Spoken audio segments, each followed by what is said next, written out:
You were mid-laugh when it happened. The table was full.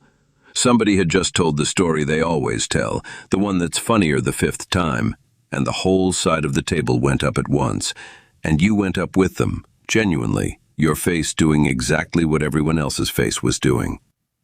And then, somewhere in the second half of that laugh, some part of you stepped back about a foot and watched the entire thing from the other side of a pane of glass. Nothing went wrong. That's what makes it so strange. Nobody was cold to you. Nobody left you out. The food was good. The noise was good. These are people who would help you move. And you sat there in the middle of all of it, feeling like you'd been set down in the room by a crane, packaged, sealed, with your actual life still inside the box. That's the feeling we're going to sit with tonight. And I want to be honest about the shape of this from the start. It isn't one idea. It's about 6 of them, and they stack. Each one is going to be a little heavier and a little truer than the one before it, and by the time we get to the last one, you're going to see something about yourself that reorganizes every crowded room you've ever felt alone in. Not to make you feel worse about it, to let you set most of it down. If you're the kind of person who's awake right now because that pane of glass has been bothering you for years, subscribing is how these keep finding you. And a like helps this reach the next person who's been laughing on cue and can't say why it costs so much. So let's start with the first layer, and it's the one almost everybody has backwards. This kind of loneliness gets worse with company. Think about how odd that is. Regular loneliness, the empty apartment kind, the Sunday afternoon with nothing on the calendar kind, that one behaves logically. It hurts when you're by yourself, and it lifts when someone shows up. It's a hunger, and other people are the food, and the math works. But this one doesn't work like that at all. This one waits. It sits perfectly still through the whole week, and it does not say a word while you're alone in your car or alone in your kitchen. It shows up at the wedding reception. It shows up at the family birthday in the backyard with the folding chairs and the cooler and your uncle at the grill. It shows up in the crowded bar after work, 3 drinks in, when the volume in the room is at its absolute peak. The fuller the room, the louder it gets. And if you've never had language for that, you've probably drawn the only conclusion available, which is that something must be broken in you. Everyone else appears to be plugged in. Everyone else's laugh seems to come from somewhere real. You're the one behind the glass, so you must be the defect. I want to take that off the table right now, because it isn't true, and because everything else tonight depends on it being off the table. A feeling that gets worse in company is not a failure to connect. It's a signal that's pointing at something specific, and it can only point at it when people are present. It's like a smoke detector that only goes off when someone's cooking. That's not a malfunction. That's the whole design. Here's the second layer, and this is where it starts to get useful. You don't want more people. You've had more people. There were seasons of your life with a lot of people in them, and the feeling was worse then, not better. What you want is something narrower and much harder to get, and I'd guess you've never once asked for it out loud. You want one person in one room to know the actual contents. Not your job, not your opinions about the coach, not the version of you that's easy to be around, the one you've gotten so good at that you can run it half asleep. The contents. The thing you were thinking about on the drive over. The thing you're scared of at 4 in the morning. The reason a certain song does what it does to you. And the strangest part, the part that turns a bad night into a bad decade, is that you can be surrounded by people who love you and go years without a single one of them touching that. Which raises the question we're going to spend the rest of tonight answering. If those people genuinely love you and you're genuinely there, why doesn't it happen? Start with what actually gets said at the table, because the answer is hiding in plain sight. Run the reel. How's work? Busy, you know how it is. How's the boy doing? Is he still playing? Did you catch the second half? What did they end up charging you for the transmission? Flights are insane right now. This weather. my knee, my contractor, that show everybody's watching. None of that is stupid, and I want to be careful here, because there's a certain kind of person who sneers at small talk and thinks that makes them deep. It doesn't. Small talk is a real thing that does real work. It's how human beings tell each other without any risk that they're safe and they're glad you're here. It's the handshake before the conversation. The trouble is that for a lot of us, the handshake became the whole visit. Somewhere along the way, it stopped being the doorway and became the room. And you can spend 9 years having the exact same 3 exchanges with the same 11 people, and every one of those exchanges is warm, and every one of them is pleasant, and not one of them requires you to be a specific human being with a specific interior. That's the discount. You show up at the table with your whole life on you, the thing your doctor said last month, the way you and your wife have been circling something for a year without landing on it, the private and slightly embarrassing hope you still have at 43, and you convert all of it into the room's currency at the door. What you hand across the table is a small, clean, exchangeable version. Fine. Busy. Can't complain. And then you get change back. The room hands you a small, clean version of them, and 2 abridged editions have a perfectly nice evening. You drive home having been in company for 4 hours and having been met by nobody. And the confusing part, the part that makes you doubt yourself, is that there's no villain in the story. Nobody shut you out. You made the trade yourself, at the door, before anyone asked you to. There's a Danish man worth borrowing eyes from here, and he's an unlikely one, because he was not a hermit. Søren Kierkegaard, say it Kierkegaard, spent his days in the 1840s walking the streets of Copenhagen, talking to anyone who'd stop with him. Shopkeepers, students, people he barely knew. He was out among people constantly, by choice, all day. And then he'd go home and write, some nights, about how completely alone a person can be in the middle of all that. That's exactly the man you want on this. Not someone who avoided the crowd and resented it from a distance. Someone who loved being around people and still felt the glass, and who spent his life trying to find out what the glass was made of. The phrase of his that landed hardest, the one people still argue about, was that the crowd is untruth.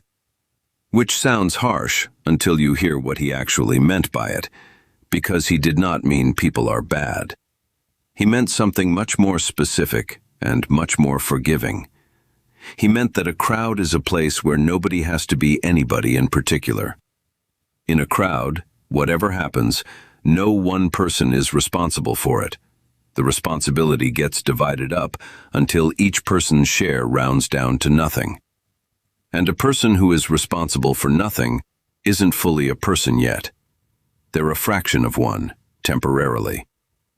And the thing to understand, this is what makes it land in your life instead of staying in a book, is that a crowd isn't a number. A crowd can be 4 people at brunch. A crowd can be a marriage, on a bad stretch, when both people are running the pleasant version and neither one has said a true sentence in 3 weeks.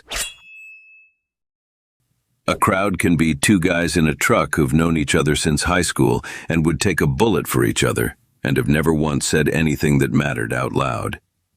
The crowd isn't a quantity of bodies. It's a condition in a room. It's what a room becomes when nobody in it is being anybody in particular. That's the 3rd layer, and it does something merciful to the story you've been telling yourself. What you've been experiencing at those tables was never a personal rejection. It wasn't about your worth or your social skill or whether they like you. It's that at that particular table, on that particular night, nobody was home, including you. And you were working the whole time. That's the part that never shows up on anyone's account of the evening, and it's why you can leave a good party and feel like you finished a shift. Watch what you were actually doing. Laughing about a half-second behind the laugh because you were watching the room to see how big the laugh was supposed to be. Tracking whether the person on your left had gone quiet and adjusting. Deciding not to say the thing you almost said about your father because it would have changed the temperature. keeping your face doing the right thing while some inner department ran continuous diagnostics on how the whole performance was going. 2 full jobs running at once: being at the table and managing the appearance of being at the table. The second job takes almost all of it. That's why 3 hours of warm, easy, no-conflict company can leave you flattened in a way that 8 hours of hard work doesn't. You weren't tired from people. You were tired from operating the equipment. And I'd guess you've never called it that, because from the inside it doesn't feel like effort. It feels like manners. It feels like being a decent person who doesn't make things weird. It's so automatic by now that you'd have to concentrate hard to even catch yourself doing it. If that particular exhaustion is familiar, the composure that costs everything and gets counted as nothing, there's a reflection here on the channel called "The calm you perform is not peace, what your silence is protecting." And it's worth walking through after this one, because it takes that specific machinery apart in a way we won't have room for tonight. Come back to the glass for a second, though, because I want to correct something about it. You've been describing it as a wall between you and them. Almost everyone does. The pane, the bubble, the aquarium, whatever your private word for it is, the geometry is always the same in the way people tell it. Everyone else on one side, warm and connected. You on the other side, sealed in. Only look at what that picture requires. It requires you to believe that everyone else at that table is having the unglassed version, that they're all in it, fully, effortlessly, and you're the one anomaly. You know that isn't true. You know it because you've been the one on the other side of it. Somebody at some point told you they felt exactly this way. A cousin, a coworker on a smoke break, a friend at 1 a.m. after everyone else went to bed. And you were stunned, because that person is the easiest person in any room. That person is the one you'd have named as the example of what you're not. So either you're both broken in the identical way, or the glass isn't what you thought it was. Here's what I'd offer instead, and this is the 4th layer. The glass isn't a barrier that keeps you from them. It's the first evidence that there's a you in there at all, separate enough to be behind something, awake enough to notice the difference between what's on your face and what's underneath it. Most of the time you don't notice, because most of the time the version and the person are close enough that the seam doesn't show. The glass appears in the exact moment the seam opens up. When you laugh and don't feel it. When you say, "We should do this more often," and hear yourself say it. That's not a wall going up. That's a person waking up in the middle of a performance, which is disorienting and lonely, and, this is the part nobody tells you, necessary. A person who never once notices the seam never has any reason to go looking for what's under it. The feeling you've been treating as proof of your failure to belong is the same feeling that tells you there's something in you that hasn't been spent yet. It doesn't feel like good news at the table. Feels like a defect at the table. But you'll notice you've never been able to unnotice it, and things you can't unnotice are usually pointing at something real. The phone makes this worse in a way that's easy to blame and hard to describe accurately, so let's describe it accurately. The group chat is going. It's been going since 2 p.m. Somebody posted a picture of a dog wearing sunglasses. Somebody said the thing about the game. There are 2 threads of a running joke that started in the spring, and 41 messages you scrolled past without reading, and it is loud in there. Loud all day. And around 10 at night, you're lying there with the phone about 8 inches from your face, blue light on your cheek, and you scroll all the way up through it, and something drops in your chest. Nobody said anything. 6 hours of noise, and there's not one sentence in there that a person had to risk anything to type, including yours. Especially yours, actually. You contributed the crying laughing face, twice, and the thumbs up. Kierkegaard saw the shape of this coming about 180 years before there were phones, which is genuinely eerie. He was writing about newspapers and public opinion in Copenhagen, and he described an age where everybody has an opinion about everything and nobody stands behind anything. He called it leveling, the way a crowd sands everything down to the same safe average, until no idea sticks up far enough to require anyone to defend it. And he said that in an age like that, people don't talk to each other so much as they all talk toward a kind of phantom, a public, which is not any actual person and has no face and cannot love anybody back. That's a group chat. That's a group chat exactly. And notice the emoji is the perfect unit of the whole arrangement. It's participation without a position. You were there. You were counted present. You took no stance. You can't be quoted. And it cost you nothing. Beautiful invention, honestly. Terrible food. Here's the mechanism underneath it, and I'd rather name it plainly than be mystical about it. Low-stakes contact soothes the surface hunger without touching the deep one. That's it. That's the whole trap. 100 small pings a day give you just enough of the feeling of being in touch with people that you never hit the wall that would send you looking for something more. You're never starving. You're never fed. You're maintained. And then 11 at night arrives, and the phone goes face down on the nightstand, and the room is quiet, and the feeling you couldn't locate all day walks right in and sits on the edge of the bed. You felt this before. It's the reason a person can go a whole week with hundreds of interactions and not one conversation. Now, I'm not going to hand you a speech about putting the phone down, because you've heard it, and it's boring, and it isn't really the problem. The phone didn't create this. Every generation had a version. There were men who spent 40 years at the same lunch counter with the same 6 guys, 5 days a week for 4 decades, and never told a single one of them what they were afraid of. There were women who ran the whole social apparatus of a church, everybody's name and everybody's casserole dish, and drove home lonelier than anyone in that building. The phone just made the shallow version frictionless and available at 3 in the morning. It industrialized something we were already doing by hand. And I want to say the useful part, because this can't just be diagnosis. Every one of those chats is one honest sentence away from being something else. Not a speech. You don't need to unload your life into a thread about a dog in sunglasses. One true sentence. Rough week over here, actually. 6 words. And what you'll notice, if you ever do it, is how fast someone answers, and how differently. Because most of the time the room isn't refusing depth. The room is waiting to find out if it's allowed. Which brings us to the 5th layer, and this one's the tender one, so let's go slow. You've tried. Not often, but you have. There was a night, and you know which night, when you actually said something true. Maybe it was at the end of a long dinner when it had thinned out to 3 of you. Maybe it was in a car. And you opened your mouth and let something out that was really yours, the thing about your marriage, or your kid, or the fact that you'd been thinking lately that you'd made the wrong call about your whole career.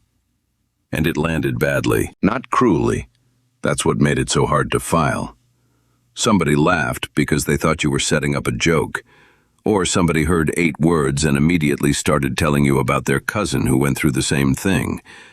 Or somebody solved it for you in about 11 seconds and moved on, pleased. Or the worst one, the polite one, a small silence and a shift in someone's posture, and then a question about whether anybody wanted coffee. You went home that night and you took the wrong lesson out of it, and you've been carrying that wrong lesson ever since. The lesson you took was, don't. The truer read is that you handed a room something it had no practice holding at a moment it wasn't braced for, and the room fumbled it, the way a person fumbles a ball they weren't looking at. That's not a verdict on the ball. It's not a verdict on you either. Most rooms are out of practice. The muscles for receiving a real thing get weak in a culture where everybody's fine. But here's the harder half, and I'd be shortchanging you to skip it. Even in the best case, even with the friend who catches it perfectly, who goes quiet and says the exact right thing, being known has a price. And some part of you has always known the price, which is why you've been so careful. If you show up as a specific person with actual positions and actual wants and actual failures, you can be rejected as that. Not as the pleasant version, as you. There's no cushion. When you're the easy edition of yourself, any rejection bounces off the addition, well, they never really knew me. That's protection, and it's real protection. Kierkegaard has a phrase for the vertigo that comes up right at that edge. He called anxiety the dizziness of freedom, meaning the swimming feeling you get when you realize that nothing is stopping you, that you could actually say it, that the only thing standing between you and being known is a decision you'd have to make with your own mouth in the next 4 seconds. That's not fear of the people. That's the feeling of standing at the edge of your own freedom and looking down. And you back off, and the moment passes, and you say something about the weather, and the relief is enormous and lasts about 90 seconds. If this is naming something you've never had words for, leave a like. That's the whole mechanism by which this finds the next person sitting at a full table, feeling like the only one behind the glass. And if there's someone in your life who's the easiest person in any room, and who you suspect is lonelier than they let on, send it to them. That's usually the one. The one who makes everybody comfortable is very often the one nobody has ever asked a real question. Because now we get to the part that turns the whole picture around. Everything up to now has had you in one position. You've been the one standing on the outside of the room, looking in, hoping to be let all the way in. Turn it around. You weren't excluded. You left. Sit with that for a second before it stings, because it isn't an accusation. It's a return of something to you that you didn't know you'd handed over. Every night we've been describing, you had a specific person available to bring, and you checked him at the door. You went into that room as the agreeable one, the funny one, the steady one, the one who asks about everybody else's kids. And that was not a failure of nerve.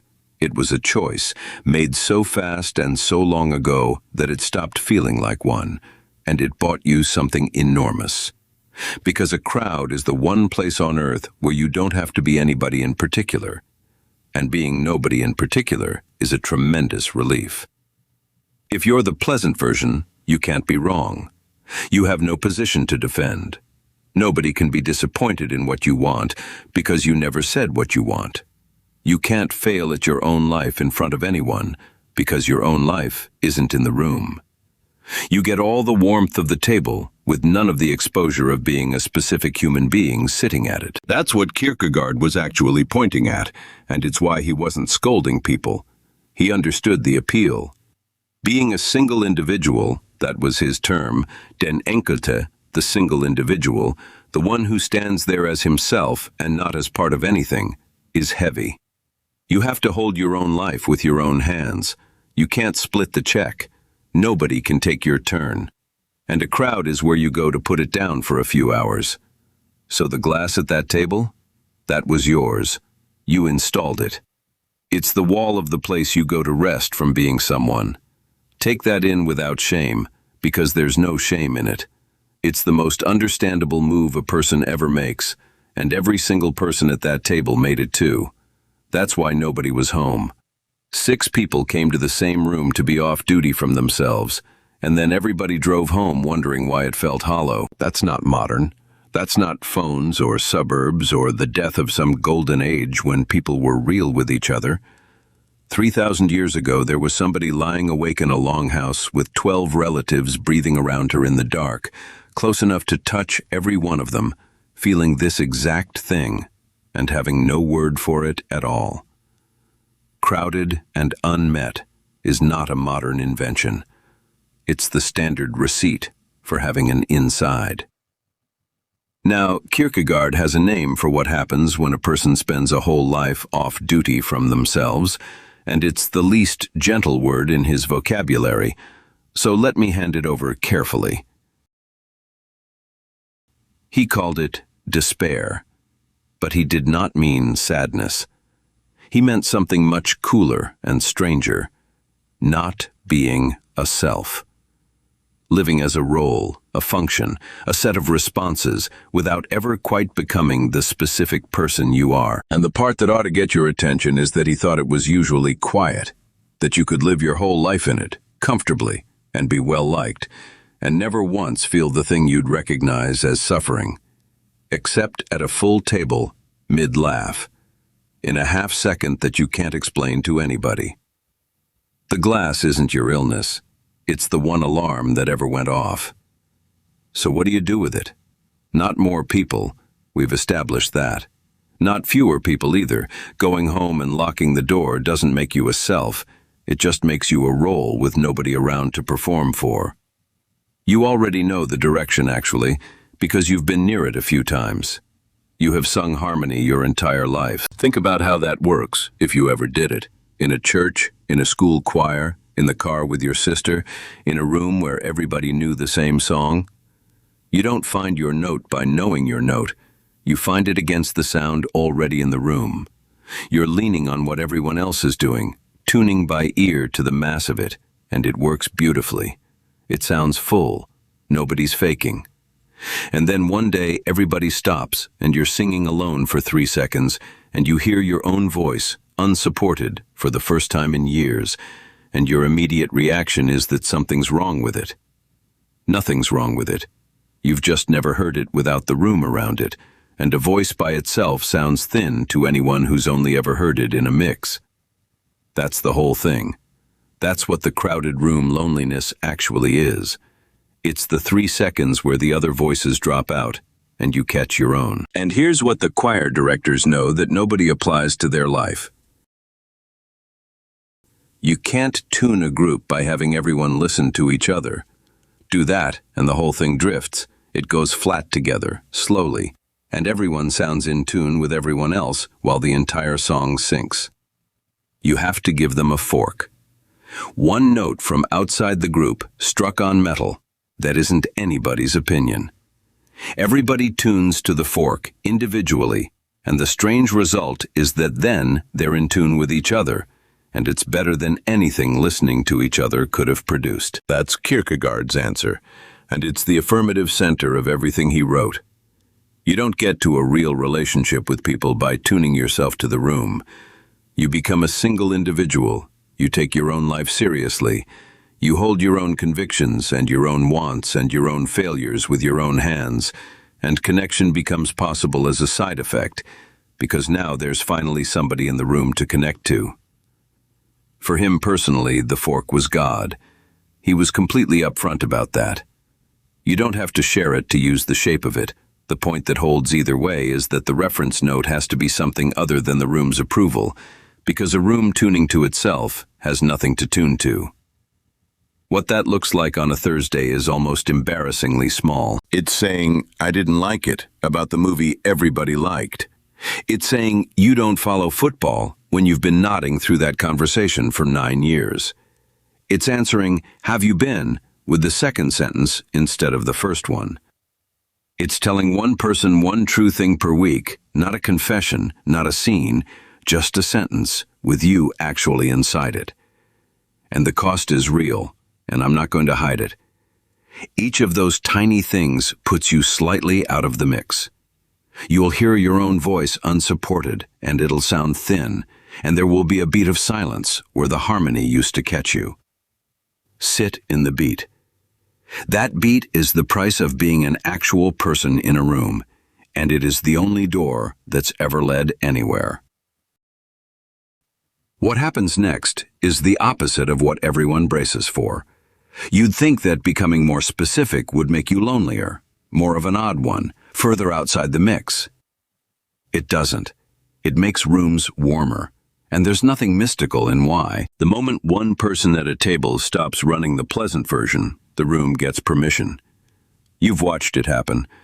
Somebody at some dinner said one honest thing. "My year's been hard, actually."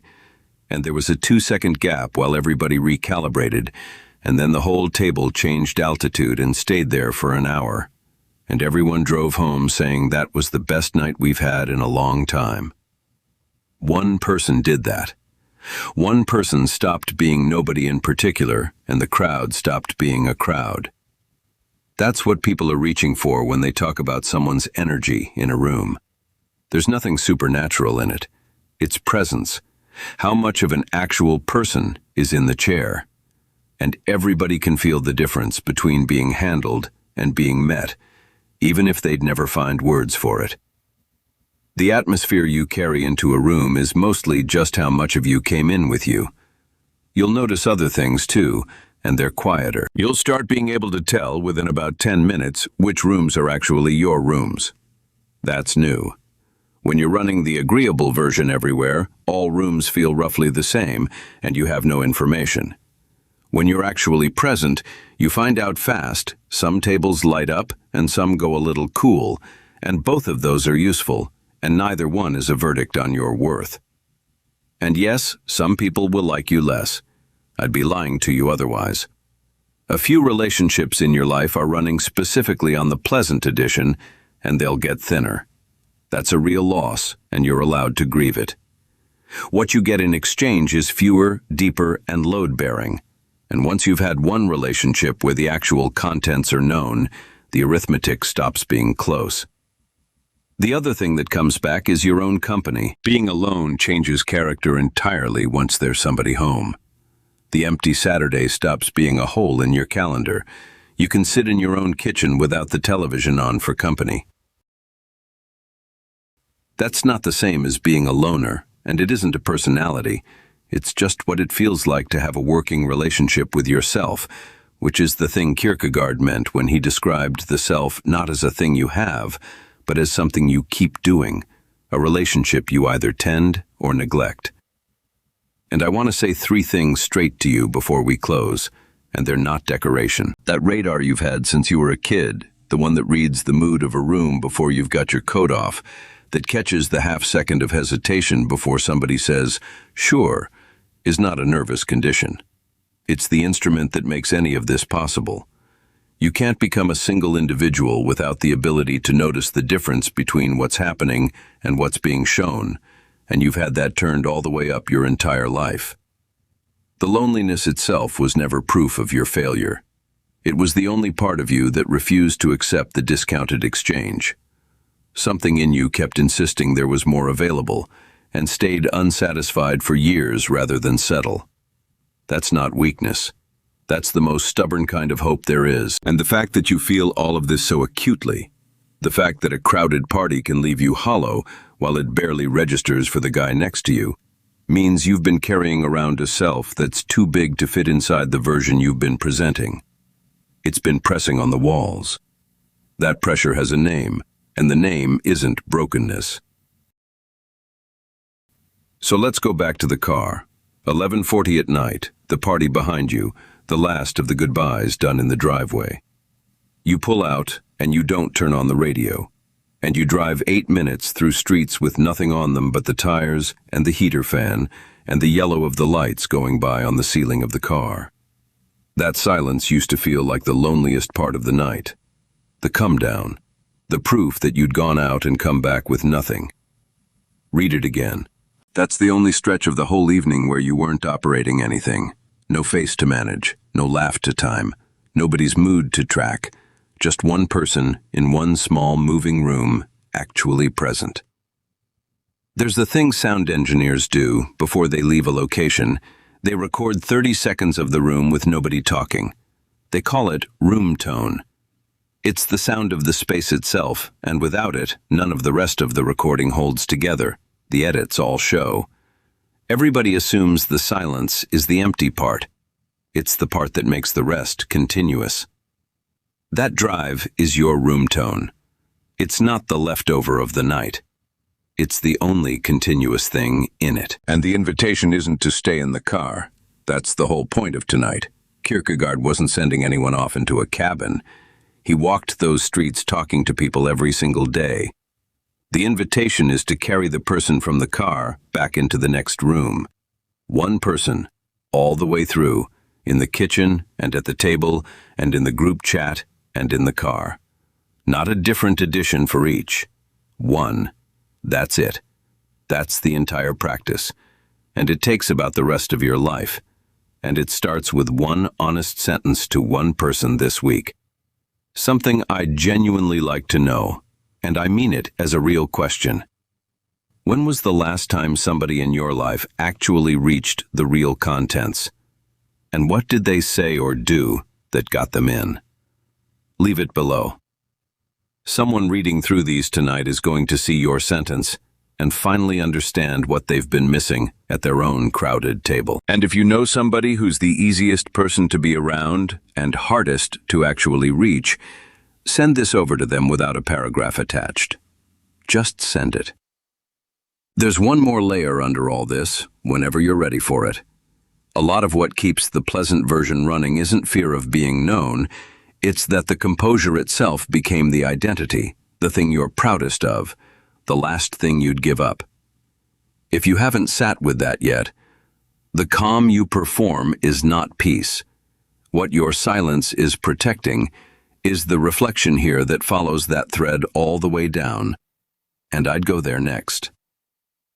Subscribe if you want to keep walking this way. Leave a like if something tonight got past the surface.